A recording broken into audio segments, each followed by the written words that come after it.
Hey, folks, welcome back to another episode of Second and Saints. John Hendricks alongside Ross Jackson talking about Saints Commanders postgame. We said we'd be here. Ross, interesting game. I would say that, right? Like a tale of two halves, as they would say. But, like, here's the thing.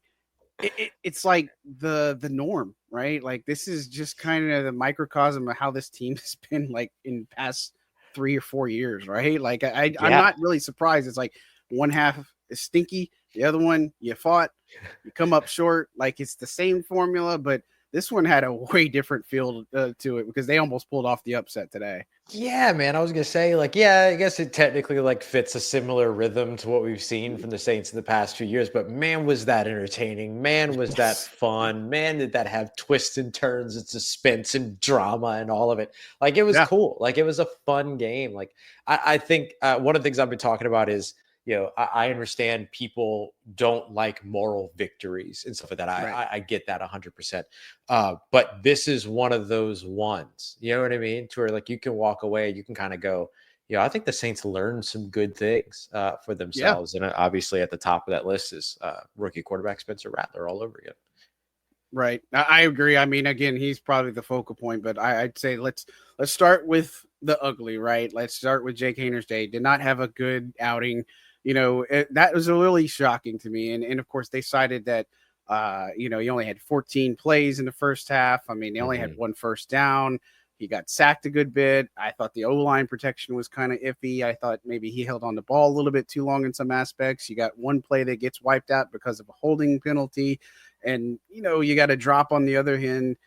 But you didn't have a run game. Like I said this on our pregame show or our game preview, was the fact that you needed to get him comfortable early. And I don't think Jake Haener was comfortable early. I just really didn't get that. Aside that Alvin Kamara pass, that choice route, like that was the highlight of the first half practically. Yeah, for sure. And look, that was a great throw. He fit that in a closing window, and a window that was closing fast, hit Alvin Kamara in stride, allowed him to be able to pick up the yards after catch. The play that you mentioned that got wiped out was really nice, extending the play, hitting Cedric Wilson down the right sideline to pick up what would have been a first down there. But then, of course, as you mentioned, the holding call, wiping that out. So just tough to kind of catch a rhythm there. But I agree. I don't think Jake Haener ever really looked comfortable in this offense or you know, in this game, rather. Not really with the it's not really a question of the offense. It was just like him under pressure, under duress constantly, and all those other things. But I think there were also times where could have stepped up in the pocket, could have moved to the outside, maybe didn't need to bail in some circumstances where he bailed. This was one of those things that we looked at in the pregame or before the game that was kind of the pitfall when it comes to a young quarterback, not just Jake Haener, but a young quarterback, is sometimes feeling pressure when pressure is not there, and then not being able to move when get out of the way when pressure is there. And I think that Jake Haener had a little bit of both of those things going on, in addition to holding onto the ball a little bit too long in some of those situations. Yeah, and of course, you know, the interception, that was not a good decision, right? Like, yeah, that bad wasn't decision. A good ball, yeah. Bad decision. I mean, it was just one of those things where you're just literally trying to make something happen. And again, when they were down 14-0, I kind of put this out on social media. I'm like, it feels like 28-0 because their offense had nothing working for them. I mean, at one point, even going into the first half, like when it ended, Alvin Kamara's big play was 29 yards. They had not even netted 30 yards because of all the sacks on offense. Right. Like, that's how bad it was. And they were struggling on third down. Like, I mean, it just looked bad. And I mean, it's like Randy Jackson, it was bad, dog. And look, I know that people are going to, like, Jake, he stood in there. He took it like a man. Like, I wouldn't expect anything less to that. He talked to us after the game, said he knows he's going to get criticism. You know, he knows that it's all this other stuff. He's got to go back to work. And I agree. I mean, like, that's the thing. You're going to have crappy days in the NFL. You do have to go back to the drawing board. But I guess, first of all, while we're sticking on Jake Haener, I mean, is this the thing where, you know, he may only get one shot to start, like he kind of said, is that kind of it for him? Or do you think it's like, okay, well, realistically, let's just see what happens and how it plays out? Because I think most people are like, okay, write him off because Spencer's definitely got to be your quarterback now. Well, it's a challenging question to answer because I can't get into the heads of the entire Saints offensive staff, right? And Sure. Darren Rizzi. But here's what I will say. The NFL has proven to be remarkably impatient about young quarterbacks over and over and over again. The Saints have proven to be very patient with just about everything. And so maybe the latter overrules the former. But I have a feeling that it's going to take something a little bit more drastic for Jake Haener to get another opportunity to start. I think if Derek Carr can't go next week, the Saints go with Spencer Rattler, and it would take Spencer Rattler struggling for them to go back to Jake Haener, assuming that Derek Carr isn't ready to go up against the Raiders, which I know is a game that he would love to be ready to play in. So I don't know if he does get another shot. I think that the way that he looked at it going into the week of like, hey, I don't know if I'll ever get this opportunity is unfortunately apt. Just based on the circumstances. I don't think the Saints are going to give up on him, though. I think those are different conversations, right? I think the opportunities are going to be limited moving forward, but I don't think the Saints are going to give up on him.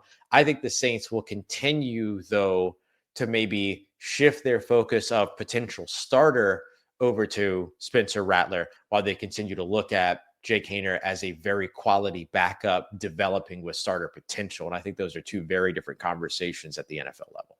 Right. You go back way into camp, like when they drafted Spencer Rattler, like we were told all along, like, no, we plan on developing both of these quarterbacks. You know, they had the thing about who's going to be the backup. And look, we saw it at training camp. We saw all the different times where, you know, Jake looked great on one day and Spencer looked great on one day. And look, you see the talent level in both of them. And I mean, Spencer obviously, you know, had his 3 starts and it was what it was, you know what I mean? And Jake had to come in relief in some of that aspect. One was injury. One was because they said they quote unquote needed a spark against the Chargers. And you know, look, I think it's hard sometimes with this continuity in some aspects. Like you're just like, you're being thrown to the fire. And I said this too, is on our game preview that if I was Dan Quinn, I'm salivating at this because I've got an inexperienced quarterback at the helm.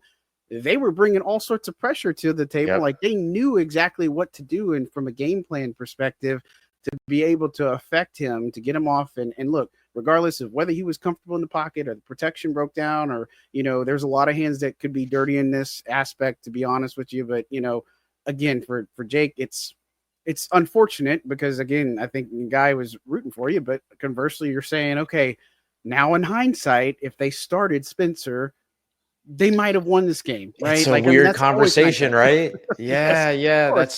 That's such a tough one to gauge because does Spencer Rattler find the same success when he's not operating as effectively the change of pace quarterback?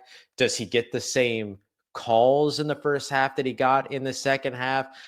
You know, Spencer Rattler getting some favorable roughing the passer calls and everything that we haven't seen in New Orleans for the likes of years and everything. Like I haven't seen the Saints get those kinds of quarterback calls.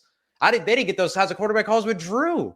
Like I'm glad you said that because I'm like, I couldn't. I was trying to put my finger. I was like, have they actually benefited from a roughing the passer this year? And then it's like it just started spinning the you know, mouse on the wheel inside my head. But yeah, you're right.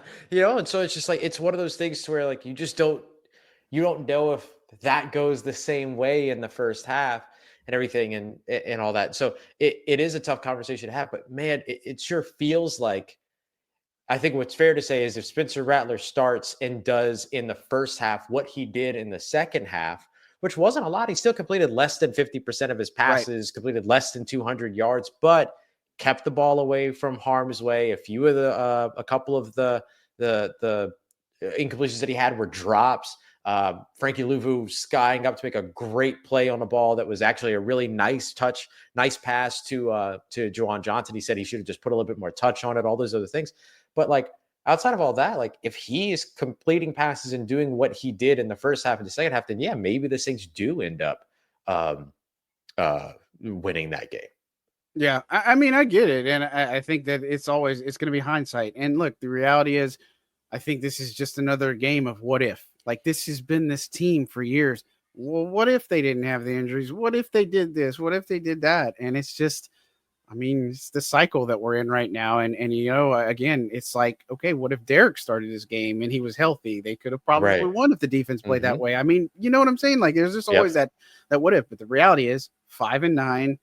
Tampa won today. Atlanta's probably going to win on Monday Night Football against the Raiders. But regardless of that, mathematically, the Saints are still in it, but let's face it, like they're not going to make the playoffs. I mean, Yeah. they had to win this game. They had to win against the Rams, but now a loss here against Washington really just puts a damper on everything. But look, I mean, they had to fight. Like I Yeah. know Darren Rizzi said in his 32 years of coaching, this is the most proud I've been on, and just the way they were able to fight back. I mean, it was good to see that, but again, just coming up short. That's been the theme for this team.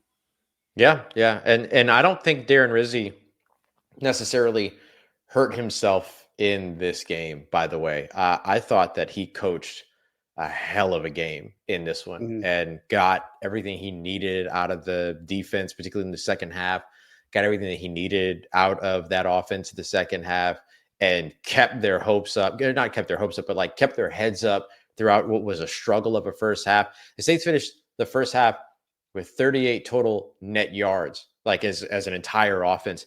And Spencer Rattler completed a pass to Marquez Valdez-Scantling for 39 yards at Yeah. one point in the second half. Like that's how everything goes. Then all of a sudden, like you're in a game where you're in a 14-0 hole and you're calling double passes for Cedric Wilson to drop dimes to Alvin Kamara. Like it's just like they just never gave up on themselves in this Yeah. game. And I think Darren Rizzi's a big reason for that. Like this is the kind of game that we're kind of accustomed to seeing the Saints kind of fall off in the second half with or during. But I don't think that we saw that in this game. And I think Darren Rizzi is a big reason why. And I think the spark that you got from Spencer Rattler certainly helped. Don't get me wrong. But man, like Rizzi just showed like a really good coaching, like example of why coaching matters, keeping his guys in this game and keeping their heads up going in to the second half with a 2-score hole and with the Commanders getting the ball to start that second half as well.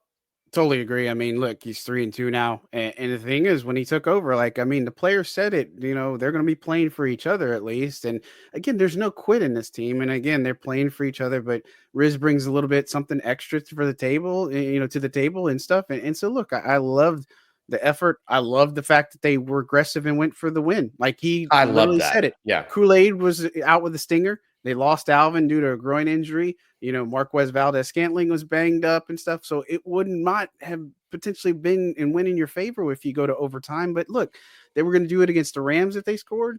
They did against they did it today against Washington. I think the play call might have left a little to the imagination. Spencer did say that Juwan got held a little bit. He thought he got held a little bit. Mm-hmm. Kevin Austin Jr. might have been open towards the end of it. But, again, getting that fight in with Darren Rizzi is probably what I like the most, is the fact that this team just doesn't give up. And look, I know the record isn't good. I know they're going to miss the playoffs. I know it's a losing season because it is a losing season. Mm-hmm. But again, I do think that if Rizzi wins this game, then we're talking about, man, if he can beat Green Bay, then he's got to be the next head coach. But I'm with you. I don't think it put a damper on him and his outlook. I think if anything, it just says, okay, he made the decision to swap to Spencer, which he said he found out with 30 seconds left in the half that he was going to be the starter in the third quarter or get the nod. But, making those decisions and just the way he's got that passion and energy and that fire to him, again, I think he's a coach that everybody can get behind. And again, no quit in this team, but it doesn't give you a different result on the stat sheet. Yeah. Unfortunately, like I think one of the ways that I talked about it was that in 2 or 3 years, we look back at this game and all that we know about it is that it was a 20-19 loss, right? That's the first thing that's going to come off the sheet when it comes to revisiting that a couple years down the road. But when you look at what you actually learned in this game, which is the value of aggression, the value of kind of figuring out what you have in kind of these two quarterbacks, or getting some more information towards that result, figuring out that, like, hey, Kendre Miller coming in place of Alvin Kamara ran for 5.1 yards per carry. He looked great in this game again. Chase Young coming up with 2 sacks, 8 sacks total for the defense, 6 points allowed in the second half, all that. I think all of those are the things that we learned in the short term that I think maybe influence some of the decisions that the Saints have to make in the short term. But I think in 2 or 3 years, we look back at this game and it's just one of the losses of a larger conversation around the season. Right. I mean, you brought up great points. I think Kendra, especially on that final drive, like the way their clock management was there, it's like they're doing runs, but Kendra rattles off a big run. Then he rattles off 2 more big runs. Now you got stuff closer to the, when they were threatening to get in the end zone, but like they knew what they were doing. Like they had an established like like a game plan or a plan of attack there. I don't think you got that previously. Like it was always a mismanagement. It was always a cluster. It didn't look right, but they were able to do the things. They just couldn't finish it out. Like, I mean, they finished it because they got the touchdown. They just couldn't win the game. And so I think that's kind of where you get why Rizzi's been a guy who's attention to detail. Like the details matter. And so I think you're seeing a lot of that, but if they could just ever start strong or just play 4 quarters or complement each other, that's really all this team needs with the right leader, I feel like. And of course some of the talent needs to be there too, but again, I feel like the second half team, if that was the team we got to see all year, then this is a different conversation, but it's not, but you got to learn a lot about this team today. And look, it just Kendra being in the doghouse previously, but now, man, he looks like he's a show dog right now. Like the way he's been performing, I'll tell you that was much. Excellent. That was excellent, John. That was excellent. That was awesome.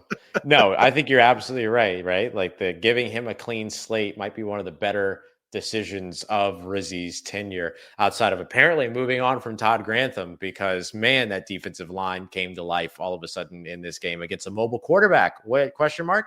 And so it was, I think that there was some real, like I said, like, I know people don't typically believe in moral victories, but man, if you do, this is definitely one of them. Yeah, I agree. And look, we're going to have plenty more to talk about this because we barely scratched the surface on the defense. So much more to talk about, but we will talk about it once we come back from the break. Word from our sponsor, Underdog. Hey, folks, John Hendricks here, Second and Saints. Wanted to talk to you quickly about Underdog because it is the place to play if you're a sports fan looking to win money while watching sports. With over 5 million happy players and $2 billion won, Underdog makes it fun and easy to cash in on all your favorite athletes' performances. Compete against other players by just selecting higher or lower on 2 or more player stats, and you could win up to 1,000 times your money. So turn every touchdown into a win with Underdog. This season, Underdog is going to be running a special promo or bonus almost every single day, like profit boosts, discounts, or free picks. Plus, all new users get a free pick. You could win up to 1,000 times your money just by choosing higher or lower on player stats like passing yards, interceptions, touchdowns, and much more. Create entries with all football selections or mix and match across your favorite sports. Underdog puts the power to cash out in your hands. Now you can either keep riding with your entry or tap the Win Now button to cash out whenever you want. And with Underdog Rescues, you can get your money back and receive a promo if an early injury causes your entry to lose. With Underdog's Double Flex option, you can even take 2 L's and still have your entry to be a win. So go download the app today and use code Second Saints to get up to $1,000 in bonus cash instantly. That's code Second Saints. Now here comes the legal jargon. Must be 18 or older, 19 and older in Alabama and Nebraska, 19 and older in Colorado for some games, 21 and older in Massachusetts and Arizona, and present in the state where Underdog Fantasy operates. Terms apply. Void in Colorado. Concerned with your play? Call 1-800-GAMBLER or visit www.ncpgambling.org. Arizona, 1-800-NEXT-STEP, 1-800-639-8783, or text NEXT STEP to 53342. New York, call the 24/7 Hope line at 1-877-8-HOPE-NY or text HOPE-NY 467-369. Back here on Second and Saints, John Hendricks alongside Ross Jackson. Ross, before we went to break, you were talking about the defense. Look, 2 of those sacks today were no gain plays, right? Like Willie Gay Jr. and Demario Davis both got those. But other than that, even if you took those out, 6 sacks on Jaden Daniels. He was still annoying, but I think the way this defense was able to get pressure today and finish the play, it didn't always work. Like Carl Granderson missed one, and you saw just kind of how it worked out. But I think with the way the Saints had played defensively today, Terry McLaurin goes off in the first half, but in the second half, I don't know what happened, but they turned it up a notch. And I thought the pressure and the way they were able to kind of finish some of these plays, and just anytime you get 8 sacks on a premier quarterback like Jaden Daniels, I don't think that's something you just glance over. Yeah, absolutely, man. And I think that you look at, I mean, look, I will be honest too. I think the Saints got lucky on a couple of the deep Terry McLaurin connections. You don't often see Jaden Daniels and Terry McLaurin miss on some of those matchups and stuff like that. But man, there is it just the dice just kind of rolled in the Saints' favor a lot in the second half in that way. And I think that the most important thing is, can you take advantage of it? And they found their ways to do that. But man, yeah, I think that I mean, you heard Cam Jordan speak after the game in some not so coded language around, some of the improvements that they've made with the kind of shifts in coaching and things like that over on the defensive line, and moving from the X's and O's guy to the guy that's done it before in Brian Young, and the benefit that's having and simplifying stuff and everything. Like, just excellent stuff for the Saints defensive line. It was Chase Young. I think it was his first multi-sack game as a Saint, if I remember correctly. Yes. It was also Cam Jordan's first multi-sack game since week 16 of the 2022 season, which was that Gardner Minshew-led Philadelphia Eagles game and everything. What an abysmal game that was for the Eagles there. But like, that's what you got from this. And it's interesting because Brian Brzee wasn't as big a factor as he's been over the course of the past couple of games. But I wonder how much of the fact that he has been an impact over the course of the last couple of games made the Commanders key in on him, which created those one-on-one opportunities over on the opposite side. I think all of those things have to be taken into account here. Plus, Ugo Amadi getting in on a sack as well, who's been really strong over the course of the past few games. Even though it's been quiet, he's had some big-time plays, everything like that. So, like, I think the pressure and, like, the value of that, the one thing that the Saints need to get back to is, it's funny, like, the pass rush is picking up, the run defense is getting a little bit better, all these other things. But then all of a sudden, the turnovers, the takeaways have gone away. And so I think that's the thing, is like, it's always replace this with this, as opposed to the complementary of, building both up. Yeah, and let's not kid ourselves. They did miss. They lucked out because Terry McLaurin had that big old bomb. He's wide open. Ends up dropping it, which is a rarity for McLaurin. But look, I think in the second half and just overall, Cam Jordan, Jaden Daniels is the 48th player that he's ended up, like, 48th different player that he's ended up sacking in his career, which is insane. But I think what's crazier to me is the fact that this is a guy who is getting 10 snaps a game. Like, why is it all of a sudden now?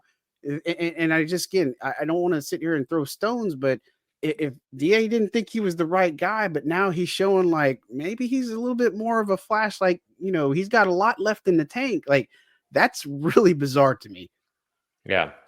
Yeah. I mean, I don't know, man. It's interesting because, I mean, good for Cam. Yeah, it's great for Cam. It's awesome for Cam. He deserves it. And I think that the thing that's so interesting about this too is all those times last year to where it was like, oh, well, he's still a very, like, reliable run defender, and so we want to keep him on the field and everything.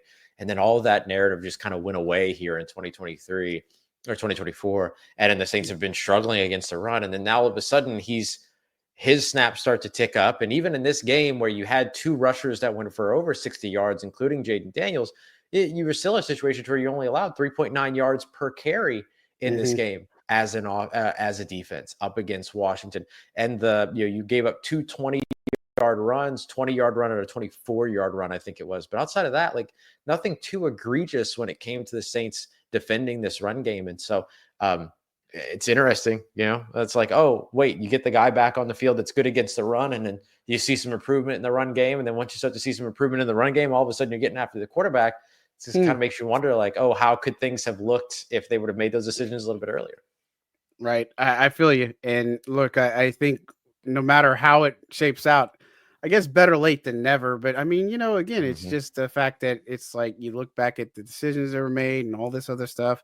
We can get caught up in all the weeds and all that other stuff. But, bottom line is it's good to see it now more than never. And the thing is, there was some third down plays, obviously, like Washington had 3 straight third down conversions. Some of them were long. Some of them were, easily managed and stuff. I mean, there's some areas where their defense obviously needs to get cleaned up. I think Mhm. personnel wise, I mean, they got some really good talent. You singled out Ugo Amadi, which again we've been talking about him for weeks. I mean, this is a guy who's played extremely well in Mhm. his spotlight, if you will, and I think Demario Davis might have had his best game as a Oh Saint in a man, he was long time. awesome. Like, I don't want to Yeah. say like ever, but one of the top games out there. He was all over the field. I think he ended up like 14 tackles or something crazy like that. And he went over 100. 8 straight year he does that. 7 of Yep. those came with the Saints. So that's like pretty crazy because this is a guy who's not supposed to be that way, right? Like he's Yeah. old, quote unquote, but for him, age is just a number. Mhm. Again, defensively,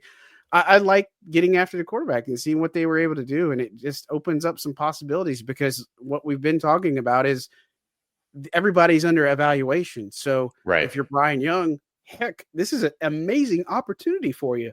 If you're Chase Young, I think he's found a pretty good spot here in New Orleans. And again, the Mhm. way he's played last game, this game, I'm not saying open up the checkbook or anything, but I feel like he should become more of a priority to resign at this point, and of course, depends on the salary cap, all this other stuff. They got a Sure. lot more free agents to have to worry about. Peyton Turner's going to be a free agent. Tano's going to be a free agent. Chase Young's going to be a free agent. Are they even going to put Isaiah Foskey in the mix? You know what I'm saying? So, but I like what Chase Young's been able to do here since he's got here. Yeah. Yeah. Look, you know, uh, I think there's a good chance that Peyton Turner is not back next season. I think Right. we've kind of always said that like once he didn't pick Mm. up his 5th-year option, this was kind of this prove it year.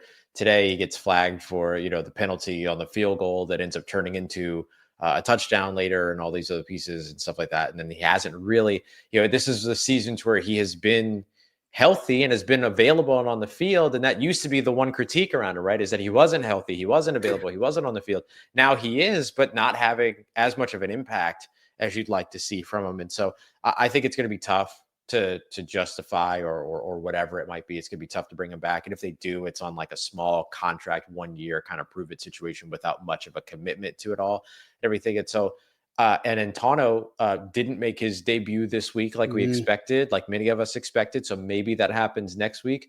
But in any case, I think both of those guys, if the Saints do want them back, and we got to see what the new defensive system looks like next year, right? Right. Because there's definitely going to be a change there. So maybe Yeah. those guys don't fit that mold. But a guy like Chase Young should fit every mold. And so I think there's a good shot that, when you look at the other free agents at the position that are on the way, that Chase Young's the guy that's more likely to be the one that they pursue to try to get back in 2025.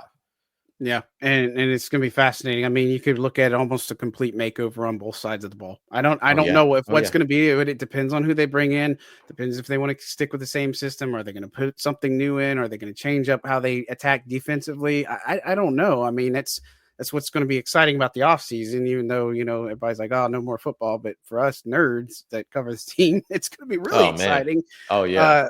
But and look, let's obviously not leave the elephant in the room. The officiating sucked today, like on Oh, both my sides of the ball. goodness. Like Oh, it my was goodness. horrible. And look, it rightfully so. The Saints shouldn't have had those extra seconds at the end of the game. Like I was like, Yeah. how did they stop the clock? I ended up turning, but I mean, it worked out for them. And then imagine if Washington lost, like that would have been horrible. But it wasn't just that. You brought up the roughing the passer. Like first one on Dante Fowler, okay, he went high. Second one, Yeah. I'm like, I don't really think so. And then some of the other penalties and just the flow of the game, Even like that end of sequence in the third quarter, like it's Oh just my a goodness. bizarre, Yeah, man, that bizarre, was they were the officiating crew was a disaster. I could say it a for I dumpster could say fire. it. Yeah, we can say it for Yeah, we both can say it. teams Yeah, who don't, they can't say it. I get it. They risk it. Don't worry. Don't worry, New Orleans. Don't worry, Washington. We got you. The officiating was just bad in this it was game. It was crap. awful. And so like the way, and then the other one too, even like I just kind of criticized Peyton Turner for the penalty that he got called on the field goal. But what do you mean his right leg or whatever brushed the long snapper? Like, what are we doing? Like, I don't know, man. That was all weird. Not, I think that the clock not running at the end of the game, and then the Third clock, the quarter fact that thing. they like Yeah, let the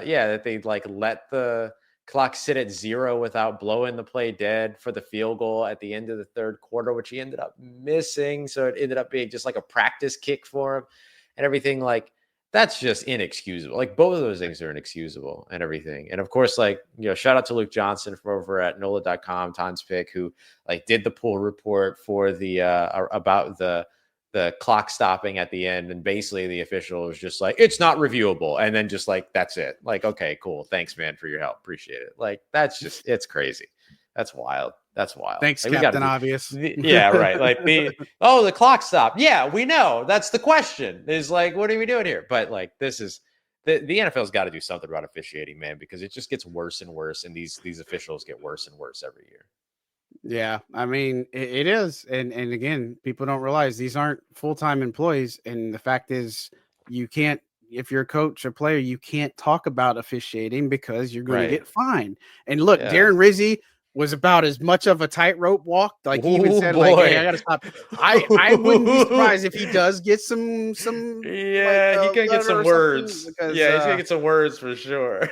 Yeah, I mean, but you should be able to openly criticize when they can't functionally cover a game. You know what I mean? Well, like, it's just a microcosm of everything else that's going wrong. Like, there's no accountability. Otherwise, they don't have to talk to us. They don't have to talk to media. They're not marched up in front of the cameras. They still get to go and call Super Bowls the same year that they completely screw up something and everything like that. Like, they're just rewarded constantly. And there's just like, man, like I want a job like that. It's where I could just kind of do what I feel like doing. And then all of a sudden, like, I'm good. No repercussions. Like, yeah, I'll do that. That sounds great. I'll take that. Dang. For sure. Well, look, I want to go back and circle back to Spencer Rattler. Like, let's talk about him. Because I know a lot of people are like, oh man, I don't need to see Derek Carr again this year. Like, slow your roll. Okay, all right. Sorry, calm down. I've already seen like, oh, the agenda's back on, all this other stuff. Like, okay, guys, like, I think my takeaway was I was excited about what Spencer was able to do. And again, 10 for 21, 135 yards, a touchdown. I was excited more in the fact that he overcame those 3 games. He sat on the bench, he learned, and he came out there and played so much better than what he had in those first 3 games as a rookie. Like Tampa, he was okay, but the second half in Tampa, it was just like, oof, you know what I mean? Like, they figured him out. And this game, it wasn't perfect. He had some things, but I love the fact that Spencer was way more poised, had played way more poised. He played like what we would expect him to play like, I guess, if is what most fans' expectations of him playing like. Yeah, kept the ball out of harm's way as well. Didn't really have anything that felt like turnover worthy in terms of his throws.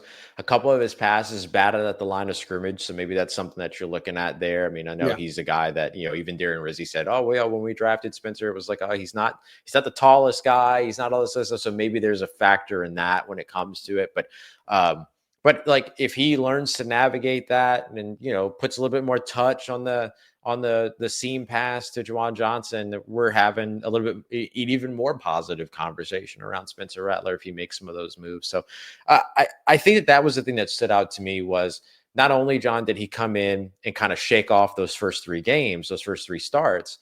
I thought that he did a good job coming in and not making mistakes. You know what I mean? Was he perfect? No, by no means. But did he make any big mistakes? No, not really. You had a couple of drops. You had the couple passes batted at the line and things like that. And then all of a sudden, like, if those go slightly different, then you're talking about maybe a 15 out of 21 day. It's a very different day to talk about. They moved the ball well, 4 scoring drives. Like, it's what we expected to see from Spencer Rattler after his preseason showing, right? And after his early Tampa showing. But I don't know. I just think that, like, what the Saints learned about Spencer Rattler on Sunday today was really, really valuable. Right. And now my question, you're right. Yeah. Now my question becomes not, does he start over Derek Carr? We know the answer to that. But now my question becomes, when Derek Carr does come back, which I assume he'll be back at some point this season, do you give Spencer now the opportunity to prepare as the QB2 in case you need to turn him, or do you keep Jake Haener in that role because Jake Haener is a little bit more Derek Carr like, to where, like it makes sense for Jake Haener to be the QB2 behind Derek Carr, but do you change that now based upon what you're seeing from Spencer? Well, I think given where they're at in the season, I don't know if that's something they'll do, but I mean, I think it's something that, based off of what they saw, let's file it in the back pocket, right? And I feel like what they're going for, if I'm being realistic, because we've talked about it here, and again, guys, I don't think you should kid yourself. Derek Carr is probably the quarterback for the Saints in 2025. Oh yeah. Just it is. Yeah. But I think what this creates is now there's even a bigger emphasis on who is the backup, because even all along, if you go back to past episodes, don't forget to like and subscribe. We had talked about Spencer Rattler just coming in and developing and growing and kind of learning in that role for a couple of seasons. And so maybe if he can continue to build on these mechanics and build off of what he's done in his rookie season, next year he may get some more opportunities. But then after Derek Carr, maybe he is the guy that they feel comfortable in turning to, but maybe that time is not right now, but it could be something down the line if you guys are patient enough. That's the thing. Yeah, and I think the offseason is going to be really important for Rattler as well. When I did my one-on-one with him and I talked about it, he was very adamant about how like the offseason is going to be really big for him.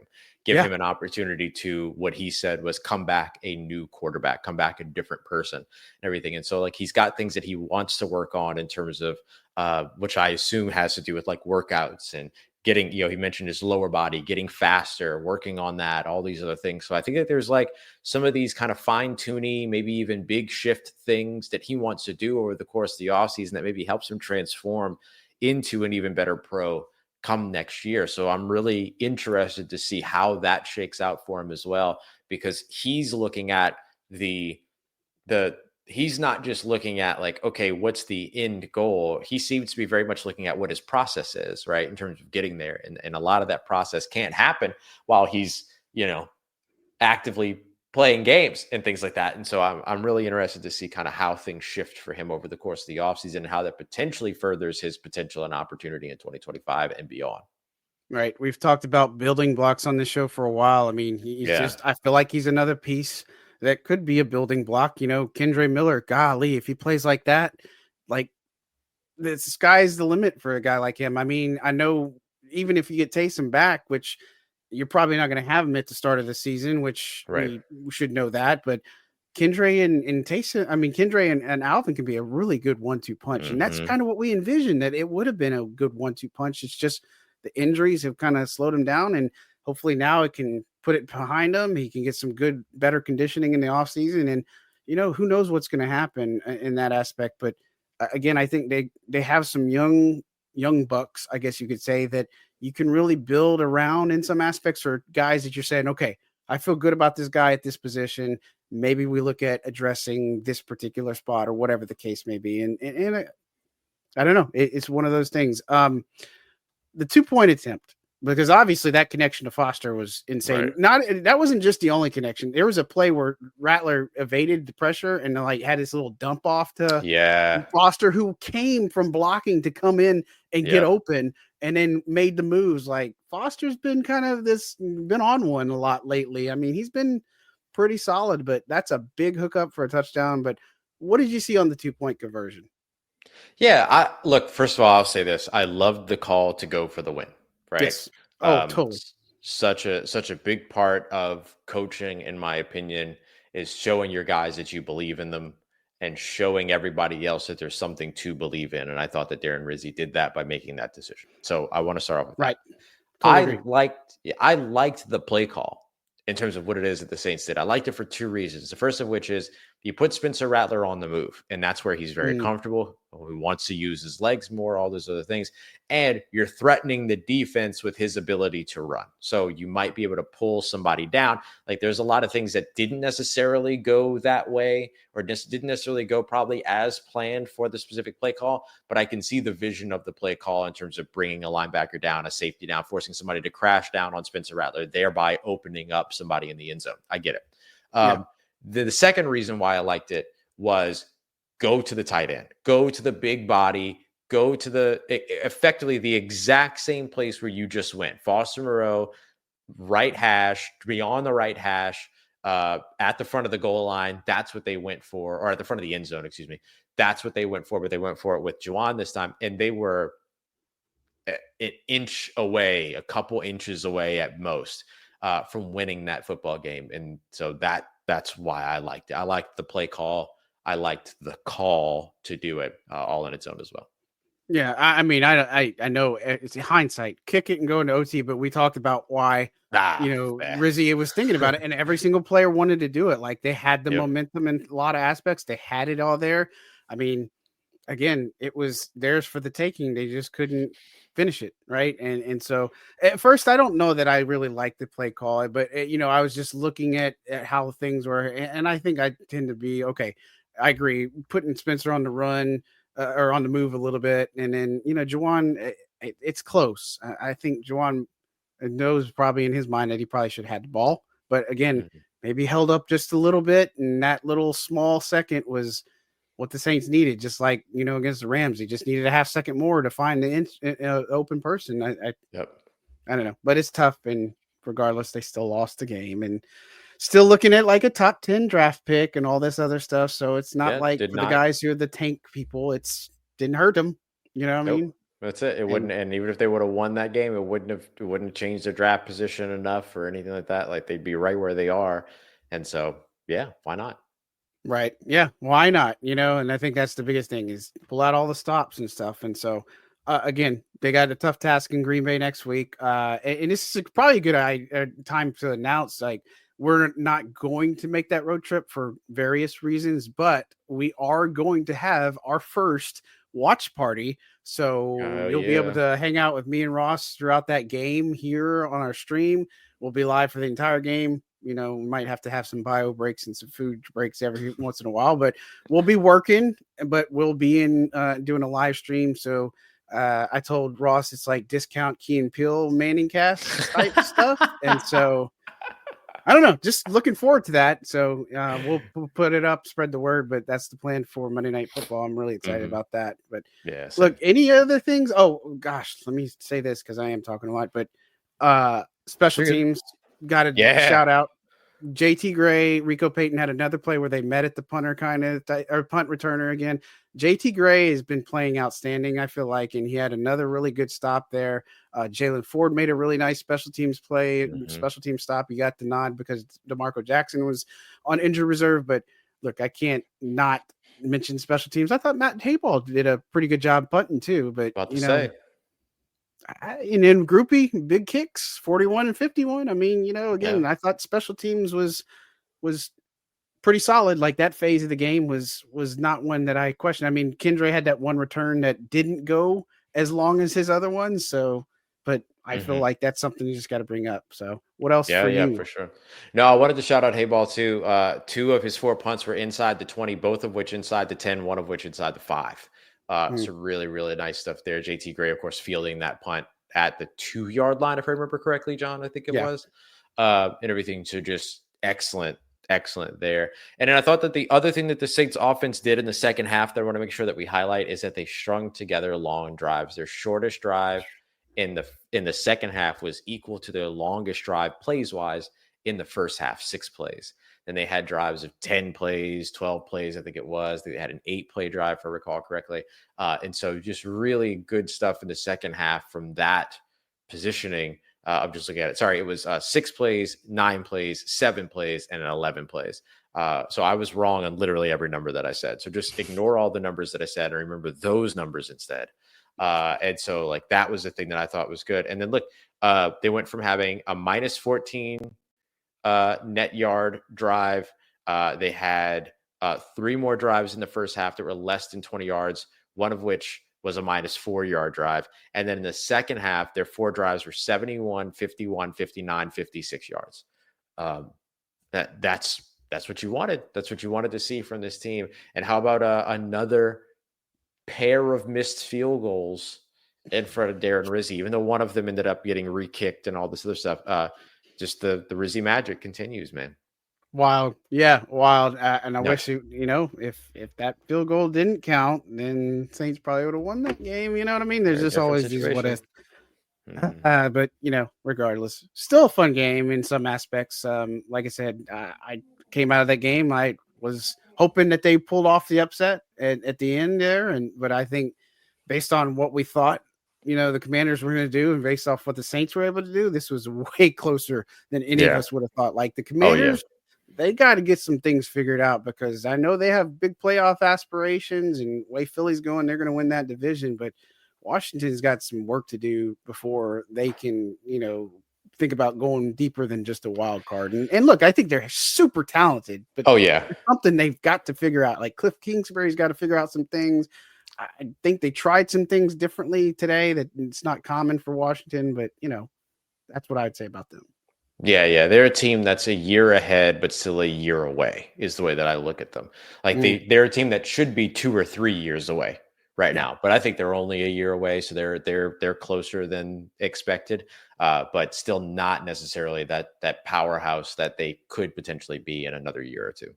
Yeah, I mean Detroit's still on top, pecking order, and Mhm. in Philly, I'd say the other teams, and so then after that, I mean you got to probably rope in Minnesota as being one of those teams. But again, doesn't matter how you do in the regular season, you want to be playing your best ball right now, and those teams that are ascending into the playoffs are going to be typically be the ones that are going to be there when it's all said and done. So, Mhm. but be fascinating. Saints aren't going to be one of those teams this year, though. Sorry. Womp womp. That's okay. Yeah. Very fun off season. Very fun off Oh. season, no matter what. Oh gosh, yes, so much, and I can't wait to divulge or dive into all that fun stuff. It'll be fun. So, well, Ross, as we wrap up here, as always, what you got coming up on Locked On, and what is coming up on LouisianaSports.net? Yeah. So Locked On wise, just got a post game reaction already out. We'll also dive into a little bit more of kind of the in depth portion of this game. Why did the sacks happen? Like what changed over the defensive side that allowed them to be able to get there? We'll kind of dive into that 2-minute drill at the end, what worked, what didn't work, all those other things. And then over at LouisianaSports.net, got a column up about how Spencer Rattler really proved something to the New Orleans Saints in their comeback, even though the comeback came up a little bit late, short. There we go. Nailed it. A little bit short. And then more like numbers to know, all those other kinds of things, and another film analysis over there as well. So lots of good stuff coming up as we look back at what was like the most exciting loss that I think I've seen in New Orleans in quite some time. John, what you got coming up over at Saints on SI? Yeah, look, I've got my post game reaction up, and then what we learned piece, and then so we're just gonna, I think, dive more in the Spencer Rattler, and of course, I want to look at the angles of where what this team has going into next Yeah, year, right. because I think now it's one of those. Okay, again, mathematically, are they still alive? You can just do it. We know, but let's start looking and seeing what they need for the future and where they're at currently. I've looked at some of that previously. Their salary cap situation is not going to be as crazy as everybody in the national media wants to make it. Like they can make it under the cap. They're going to have money to They'll spend. be all right. Yeah. They'll be just fine. But again, looking at some of that because I think fans are going to start looking more towards the future, and so and then we'll see if they can play spoilers down the road.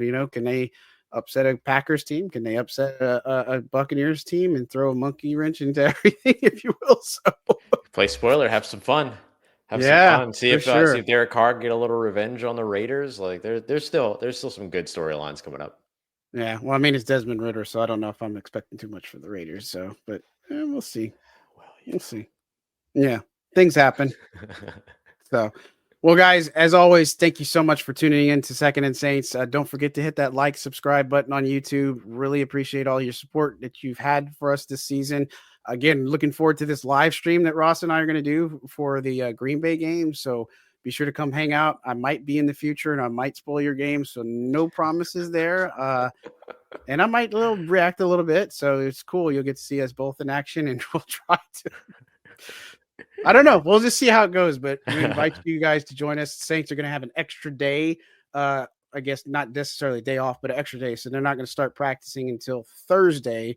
So Wednesday is Thursday, Thursday is Friday, Friday, Saturday, and all that other stuff since they play on Monday Night Football. And so at any rate, we will talk at you next week. Thank you so much, guys, for tuning in and gals. And we will holler at you very, very soon. Y'all have a good one. Thanks.